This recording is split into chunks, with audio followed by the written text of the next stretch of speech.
50 ہجری ہے اور حضرت امیر معاویہ رضی اللہ تعالیٰ عنہ بساط خلافت کے واحد حکمران ہیں۔ سابق خلفاء کی طرح اسلامی فتوحات وسعت پذیر ہیں۔ حضرت معاویہ رضی اللہ تعالیٰ عنہ نے حضرت عقبہ بن نافع کو افریقہ فتح کرنے کے لیے حکم فرمایا۔ حضرت عقبہ نے افریقہ میں فتوحات حاصل کی۔ جب قیروان کے پاس پہنچے تو ایک خوفناک جنگل کے سوا کچھ نہ تھا۔ خطرناک درندوں، زہریلے سانپوں اور وحشی جانوروں کا وہ مسکن تھا۔ وہاں انسانوں کا گزرنا ناممکن سی بات تھی۔ سالوں تک درندوں سے مقابلہ کرنے کے بعد کہیں آبادی کی نوبت آ سکتی تھی، مگر حضرت عقبہ نے کیروان کو ایک اسلامی شہر بنا کر آباد کرنا طے کر لیا تھا۔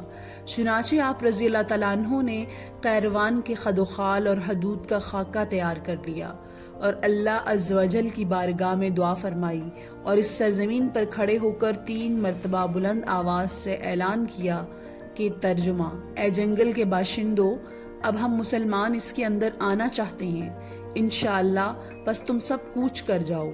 آواز کیا تھی؟ بجلی کا ایک کڑکا تھا۔ اس اعلان کا اتنا اثر ہوا، لوگوں نے دیکھا کہ بڑے بڑے خوفناک زہریلے سانپ اپنے بچوں اور درندے اپنے بچوں کو لے کر بھاگے چلے جا رہے تھے اور ہر سوراخ اور پتھر کے نیچے سے بھی نکل گئے۔ پورا خطہ خالی ہو گیا۔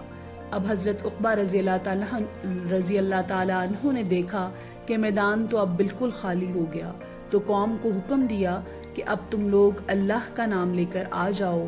انہی کے اشارے اور حکم پر قیروان بسایا گیا۔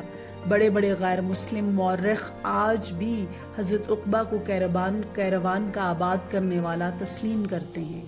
حضرت عقبہ رضی اللہ تعالیٰ عنہ نبی اکرم صلی اللہ علیہ وآلہ وسلم کے زمانہ میں بچے تھے، صحبت حاصل نہیں ہوئی۔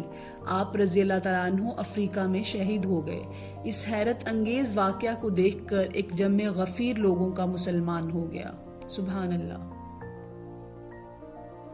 اسلامک ویڈیوز کی سپورٹ کے لیے چینل کو سبسکرائب کر دیں۔ شکریہ۔